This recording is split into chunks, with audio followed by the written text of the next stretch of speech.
Hello students, चलते हैं आपके नेक्स्ट टॉपिक पर, that is how to create more employment. तो बेटे आपके सेक्टर्स ऑफ इंडियन इकोनॉमी में ये भी एक टॉपिक है कि भाई एम्प्लॉयमेंट को किस तरीके से क्रिएट किया जा सकता है, नौकरियां या फिर आपकी जो भी काम धंधा कैसे क्रिएट किया जा सकता है ताकि लोगों को ज़्यादा से ज़्यादा काम मिल सके और वो अपनी रोज़ी रोटी जो है बहुत अच्छे से कमा सके।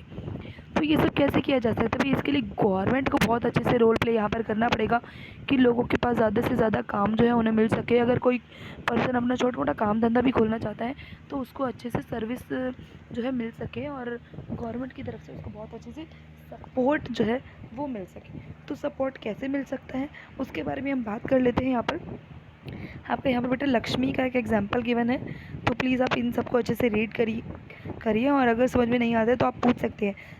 और क्योंकि ये रिवीजन वीडियोस है तो मैं आपको ओवरव्यू ही देने वाली हूँ ओनली। हाँ जी, तो आप देखिए यहाँ पर क्या है आपका बेटा कि किन किन तरीक़ों से आपकी जो एम्प्लॉयमेंट है उसको किया जा सकता है। तो गवर्नमेंट क्या कर सकती है, एक तो उनको लो रेट पर उनको क्रेडिट वगैरह प्रोवाइड करवाए, भाई चीप क्रेडिट जिसको बोला जाता है कि उधार जो है उनको बहुत आसानी से मिल सके। भाई जो आपके छोटे मोटे किसान हैं अगर उन्हें सीड्स लेने के लिए पैसे चाहिए या फिर किसी और चीज़ के लिए उनको पैसे चाहिए, भाई अपनी खेती बाड़ी के लिए उनको जिन जिन चीज़ों की ज़रूरत है वो उनको बहुत ही कम दामों पर आसानी से दिलाई जानी चाहिए। साथ में उनको जो पैसा उधार पर है बहुत जल्दी जल्दी भी मिल जाए और बहुत आसानी से उनको मिल जाए, कुछ भी गिरवी ना रखना पड़े। मतलब इस तरीके की सुविधाएं जो है उनको दी जानी चाहिए ताकि उनका एक्सप्लॉयटेशन कम से कम हो और वो अच्छे से अपनी अपनी रोज़ी रोटी जो है वो कमा सकें। और क्या किया जा सकता है यहाँ पर बेटा कि उनको पानी की जो इरिगेशन फैसिलिटीज़ हैं वो आसानी से मिल जाएं। और यहाँ पर क्या किया जा सकता है, भाई छोटी मोटी कोई फैक्ट्रीज़ वगैरह लगाने में हेल्प की जाए। भाई देखो ना, अगर रूरल एरियाज़ में आपके अच्छे अच्छे इंडस्ट्रीज़ अगर डेवलप की जाती हैं तो वहाँ के लोगों को एम्प्लॉयमेंट बहुत अच्छे लेवल पर प्रोवाइड कराई जा सकती है ना।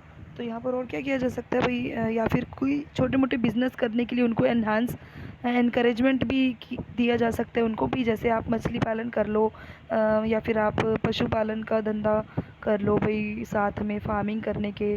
और क्या कर सकते हैं भाई, डेयरी बिज़नेस आप स्टार्ट कर लो भाई, जैसे है आपका एटलीस्ट रोज़ी रोटी तो आप अच्छे से कमा पाओगे ना। आप उनको बोल सकते हैं भाई फसलें इस तरीके से उगाओ और उनको बहुत अच्छे अच्छे तरीके बता सकते हैं उनको, ठीक है ना।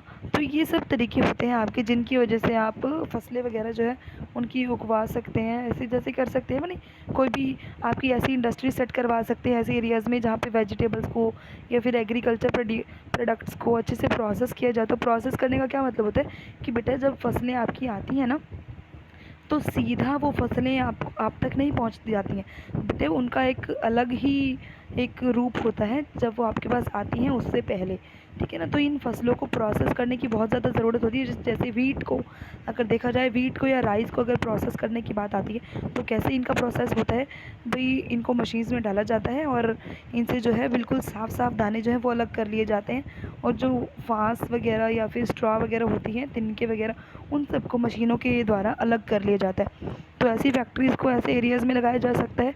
या फिर आपके बायोगैस फैक्ट्रीज़ वगैरह जो हो गई, भाई गांव में आप देखते हैं कितनी कितनी आपके अलग अलग भाई गोबर है या कुछ ऐसा है, ये सब तो वहाँ बहुत ज़्यादा ही मात्रा में उपलब्ध होते हैं। तो ऐसी फैक्ट्रीज़ वहाँ पर आसानी से लगाई जा सकती है जिनकी हेल्प से आपके जो है और काम जो है बहुत अच्छे से खोले जा सके और लोगों को अच्छे से रोज़गार वगैरह मिल सके। ऐसे ही जैसे हनी कलेक्शन के लिए आप उनको बोल सकते हैं, या फिर फ्रूट उगाइए, आप वेजिटेबल्स उगाइए, ऐसी चीज़ें उगाइए जो महंगी हों, महंगी बिके, जिन सब की वजह से उनका क्या हो, उनको रोज़ी रोटी कमाने में अच्छे से मदद मिले, ठीक है।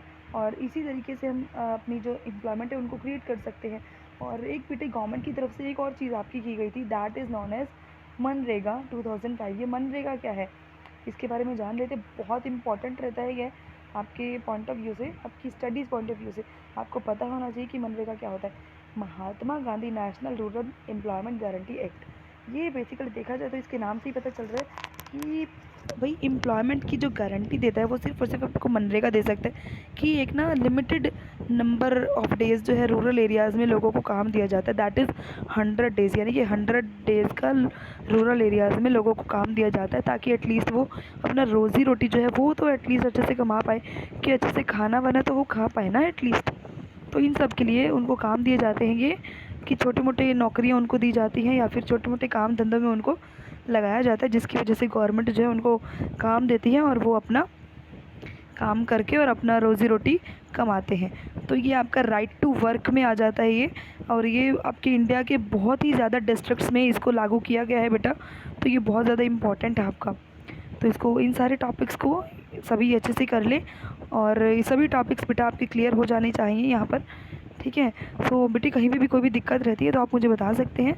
और क्या है यहाँ पर बेटे, वीडियोस को लाइक करो, शेयर करो और चैनल को भी सब्सक्राइब करो, ताकि सारी वीडियोस आपके पास सबसे पहले पहुंच सके। और आप वीडियोस को प्लीज़ पूरा देखा करिए, तभी भी आपको समझ में आ पाएगी, ठीक है। Thanks for watching me and good bye.